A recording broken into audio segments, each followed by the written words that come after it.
I was piecing it all together. I was trying to. Campbell's only been able to ride for 2 years. No. Campbell, he's given us great score updates this weekend. They're another stat one, which I do like. So FNATiC, while they've been so good in S&D, their first uplink win didn't even come until late yesterday. And we've seen how proficient SPLYCE are at it. Yep. Let's get into it, though. Game number 3, 1-1. We have ourselves a series. The respawns, though, is one where you've got to favor SPLYCE. We're going to watch Wuskin after the 16-2 and 8.0 KD S&D performance in that second map. I'm interested to see how he starts this. I think he needs a hot start again. I think if he goes down, I think this team is one of them ones where, yes, okay, you've got Tommy, you've got that leader to try and keep you motivated. If you have a bad start, I think a couple of the players on this team can be susceptible to a few levels of tilt. But the kills are coming in for SPLYCE. How is Jared still alive? Yeah, I like that. Jared now with the drone. You wonder how some of these players did wind up living through that scenario. Jared will actually rotate this one. He's just waiting for where his lead blockers will go. Now I guess Bance is making a play call to go towards this outer cliff, which is a little bit more unorthodox. And look at how it's collapsing now for FNATiC. They're just getting wiped off the map. The drone here. Do we get the beat down? No, he's actually going to run right past. And Jared tries to force the dunk. I think it's going to come back to bite his team as, now the drone has been reset. You just got to settle for a 1 there. Yeah, Sunny B cleans up around the back as well. Yeah, I agree. I think they needed to go just with the 1 point early on in the game. Sunny B. Jared with a bad start there. 1 and 2 from him, and you really would have thought that would have been a point on the board. Wuskin tries to move this one forward. And how the hell has he managed to get away? There's 2 SPLYCE players in the mid map there. Pass it to his teammate who is running straight into the enemies. How about Wuskin? Where the hell's he gone? I don't know what Wuskin where is he doing. Wuskin, are you okay? I don't even think he was shooting at anybody. How he got out of there with his life, I actually really don't know. But the kills are going to come in. The control is back and forth, if anything. But there we go. FNATiC get that mid-map control. And in the end, he gets the drone back. After all of that, he just goes ahead and picks up the objective again. Somehow still alive. Ooh. This has been one of the most hectic 1 minute long lives I've seen in Uplink. As he's just been dancing all around now, he'll go for the objective again, and finally he does perish to the hands of Mad Cat. First 2 minutes of the game remains scoreless. The only team that's had a real opportunity for a score has been SPLYCE. They got a little bit too overeager trying to go for a dunk early on in this match. Yeah, again there, I think FNATiC were a little bit overeager. It seems as if they were just trying to grab the drone and just force their way through. They weren't, I mean, it's hard for them to go toe-to-toe with SPLYCE on the slave front. They need to try and pinch in, and we've seen they're not being fantastic at that. SPLYCE are fantastic at holding things down. They held it, and they defended very well there, SPLYCE, and in the end it was going to be hard for FNATiC to push on through, but suddenly Jared is left alive, and FNATiC have getting a hold of mid-map control a couple of times, but they haven't been able to actually do anything with it. Sunny B now has the drone. Again, he's on his own. Intercepted too by himself. I do like the idea behind just trying to get a score on the board, but when you've got everybody alive on that portal for SPLYCE, they will go for a quick interception now to quickly keep the score updates coming from that secondary stage. EG Epsilon now tied up 1-1. EG dropped the S&D to the strong European squad. Sunny B picking up another kill down this left-hand side, and he's allowed his team to respawn up here as well. If he can stay alive a little bit longer, that would be fantastic.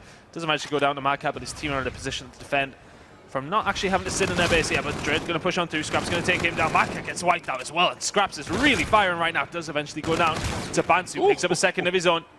Sunny B's in a good position to defend, and I think he's just slid underneath. I think, who's that, Josh? Yep, Josh up top, above him.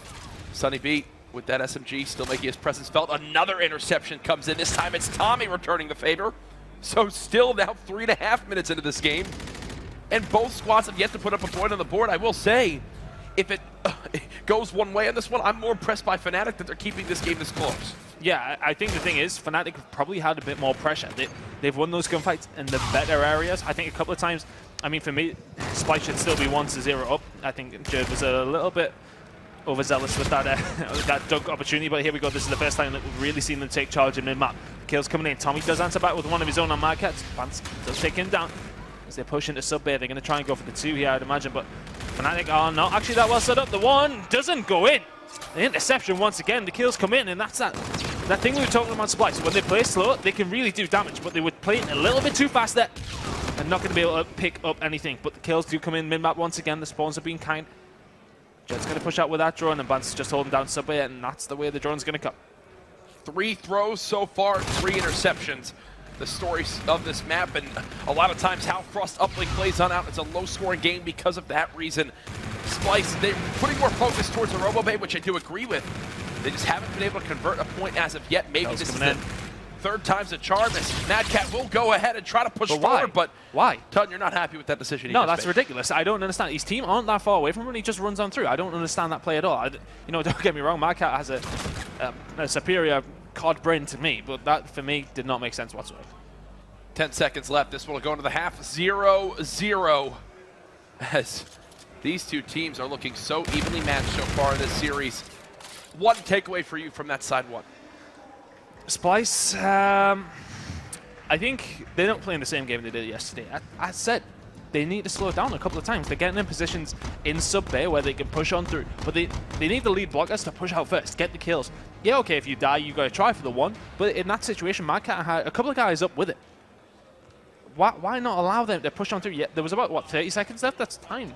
That's enough time. If he pushes on through, gets the kills, then MadCat can push through and maybe go for a one. But there's 4 guys at FNATiC sitting there. Moving into this next half, though, and expect more out of SPLYCE. Potentially could, as slaying quite even in this game so far. The one player that's really kind of fallen behind is Tommy at 7-14. He did the hard point as well. Oh, this Jerd with the drone moving forward. He's got a lead blocker. This could potentially be a dunk. There it is. SPLYCE score in the first 30 seconds of side 2. As all it took was waiting for a lead blocker and a teammate. Sunny B was in mid-map, and they were already running it through blue SPLYCE. So, I mean, that's maybe just a little bit of miscommunication. He pushes around, and SPLYCE is just a little bit too fast. But here we go, FNATiC on the counter. If Tommy could have won that gunfight, that might have set something up. Jerd does get taken down by Wuskin, was already weak. If he can stay alive here, the rest of his team may be able to help. Not going to happen. MadCat does take down 3. And for all I criticised that player previously, still a fantastic player in the European scene, just makes kills. I will have to say, for the side of FNATiC, because of their interceptions earlier on, this is still a one-possession game. It's not like it's a 4-0 lead or anything like that. Still just one possession, which is one coordinated camo play. We've seen it a lot in Uplink this weekend, how impactful that payload ability can be. So they've got to remain positive. They've got to keep that in mind. I can't believe how much focus I've seen, though, on this cliff side of the map from both these two teams so far in this game. Yeah, I think they would just want to try and go for the one here, FNATiC. I mean, that seems to be it, isn't it? It's a bit more of a one-point play side.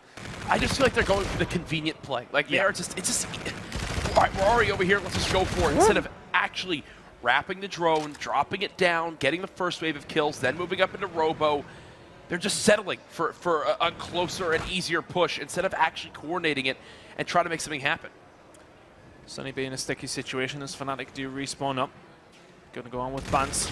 Gonna run out through. Sunny B's gonna get the first one. MadCat gets taken down. Josh picks up 2, though. That's gonna keep the pressure on. Josh with the drone momentarily, but suddenly Bance is left all alone as Jerd just respawns up. Bance is gonna keep that pressure on. Staying alive. Eventually does go down, but the rest of his team out too far away. Traded away those scraps. Picks up 2. Not gonna pick up the 3rd, though. Jerd keeps that pressure on.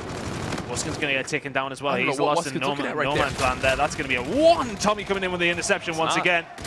Does die, but the drone has been reset. And again, there's a couple of sloppy plays coming out of both teams here. Right now, the score should realistically be 5-0, maybe 5-1 if you count the 1 interception for SPLYCE. But Tommy and crew have done a great job of defending their portal even down to the final moments. So again, this is still a one-possession game. It is still very possible for FNATiC to take this one, but with MadCat now turning up like this, it might just seem a little bit more out of hand.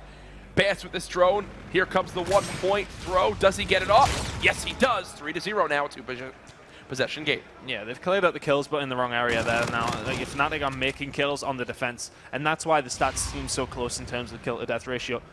They're making the kills because they haven't to defend so much. Jerd picks up 2 in mid-map. Here we go again. SPLYCE starting to heat up in this uplink now. Wuskin is left all alone momentarily. Jerd going to push on through. He's got lead blockers in front of him as well. There should be another one, Jack. It most certainly should if these kills go in their favor, but I don't think it's going to. Yeah, Sunny B with the ERAD all game up close, lights out from that further range. Really nothing to show for it. 1.5 minutes left. I mean, this is basically the most drone control we've seen from FNATiC inside 2 in this entire one, and as I say that, Jerd and crew shut him down. Sunny B left alive momentarily all on his own. He gets taken down as well. MadCat is not missing bullets right now. 24 and 18 out of him. He doesn't want that drone. He wants to be able to use his gun a little bit more. Does have overdrive available. So, I mean, it is still just a 2-possession game, though, with a minute to go. As you said, that camo play could come in, but SPLYCE are just defending fantastically from the front. Bance is in a great position to do something. Does get taken down by Tommy. Is this a time for FNATiC to do something. The FPL jump not going to catch anybody out. Scrapsy coming in with the active camo. What? Okay, he missed the portal for a second. I mean, I know basketball's not as big of a sport here in Europe, but come on, the dunk, that should be quite easy for you there. That's that camo play I was talking about. Back to a 1-point game. 1-point game with 45 seconds to go. I don't know if SPLYCE are going to allow that to happen again. I do believe they do have camo as well. Yep, Josh has got They that. have camo and overdrive. Yeah, this should be game now. Jerd picks up 2. Bans is picks done. up 1. Josh is pushing on through, and it's going to have to be Hero plays out of Wusket. Right now. Picks 2. Camo's pop. Is he going to be able to get away, though? Goes for the 1. Smart players. That makes it now a hard game for them to bring it back. 7-kill streak out of Jerd as well. 28 and 19 from him. The streaks are coming in, and that surely is game to SPLYCE. Monster game in the respawn and hard point for Jerd. Terrible game 2 at 1 and 8. Then a monster game 3 in uplink. As we thought, it's SPLYCE who will now go up 2-1 in this series. And this is where the worry now comes in for FNATiC fans, because you've got to take a hard point off SPLYCE. And to be quite honest with you, they decimated them in the game mode to start off the series. I mean, that was a closer game because, as you said, we've seen FNATiC defend well. They sat back and they soaked up a lot of that pressure, but a couple of times I think SPLYCE made